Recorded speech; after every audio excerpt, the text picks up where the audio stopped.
আমার বান্দার ভিতরে যারা আমাকে বেশি ভয় করে তারা হলো আলেম, যাদেরকে আমি আল্লাহ সুবহানাহু ওয়া তাআলা ইলম দিয়েছি, কোরআন হাদিসের জ্ঞান দিয়েছি, তারাই আমাকে বেশি ভয় করে। সুবহানাল্লাহ। এটা কার কথা? আল্লাহর কথা। আল্লাহ রাব্বুল আলামিন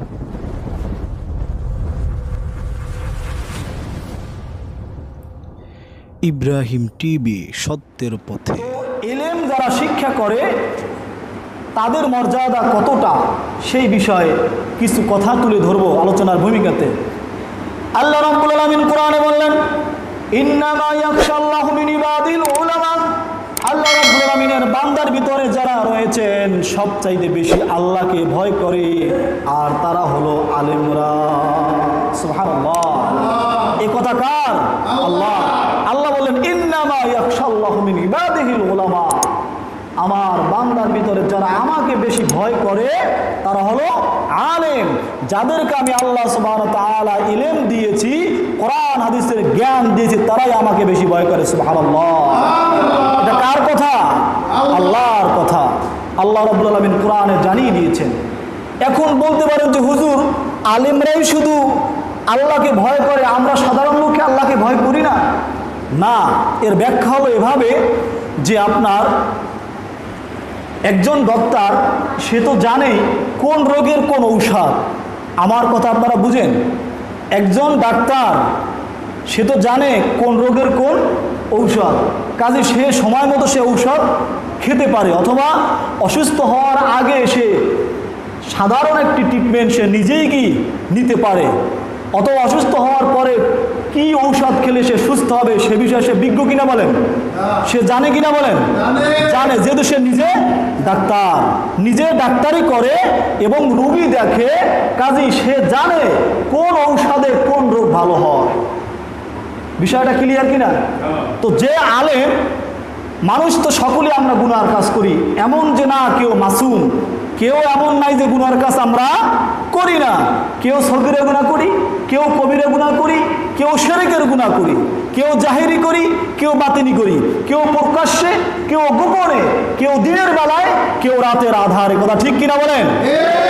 প্রিয় সুধী, তো যে ব্যক্তি আলেম যদি সে গুনাহও করে, অপরাধও করে, পাপের কাজ করে, ওই ব্যক্তি তো সঠিক মাসালা জানে, ওই ব্যক্তি তওবা করতে পারে এবং আল্লাহর যথার্থ হক ওই ব্যক্তি আদায় করতে জানে, বিদায় ওই ব্যক্তি আল্লাহকে বেশি ভয় পায়। সুবহানাল্লাহ।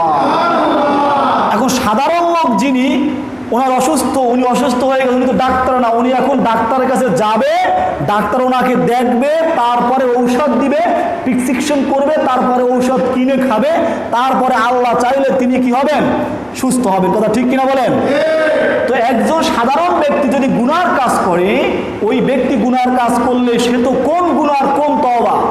সব গুনার এক তওবা না, সব গুনার এক তওবা না।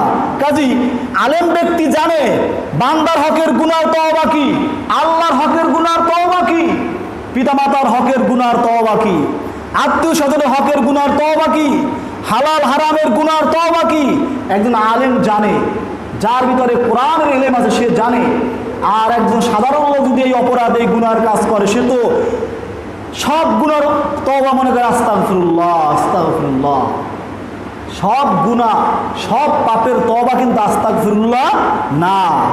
যেহেতু রোগ আপনার ভিন্ন ভিন্ন, ঔষধও কিন্তু ভিন্ন ভিন্ন। কথা আপনারা বুঝেন? ক্লিয়ার?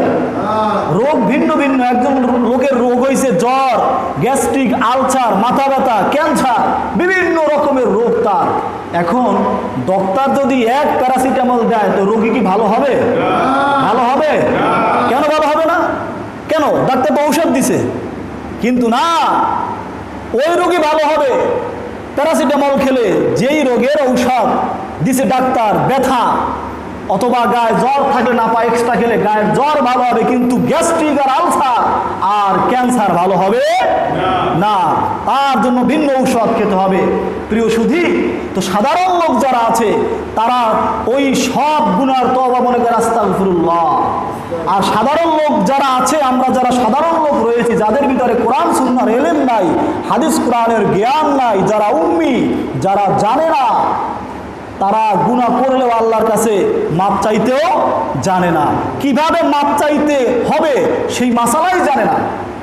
কথা বাস্তব কিনা বলেন? কথা বাস্তব কিনা?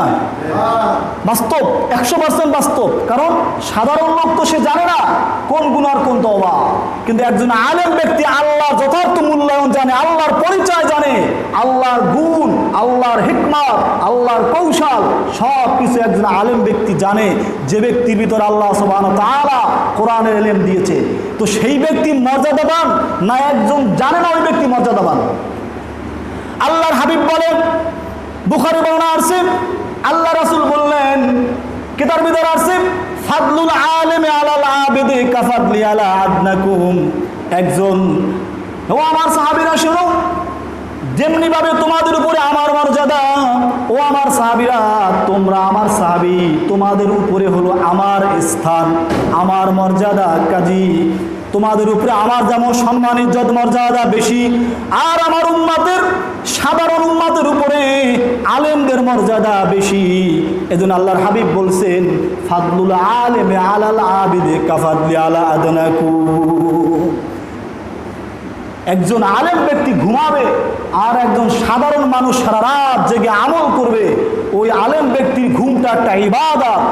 ওই যে ব্যক্তি সারা রাত জেগে ইবাদত করলো তার চাইতে আলেম ব্যক্তির ঘুমটা বেশি আল্লাহর কাছে প্রিয়। সুবহানাল্লাহ। তাহলে কারণটা কি? ওই আলেম ব্যক্তি এত মর্যাদাবান হলো কিসের কারণে? কোরআনের ইলমের কারণে। কিসের কারণে?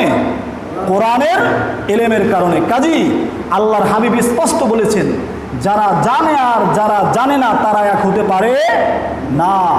আল্লাহ যাদেরকে ইলম দিয়েছেন তারা সৌভাগ্যশীল। আল্লাহর হাবিব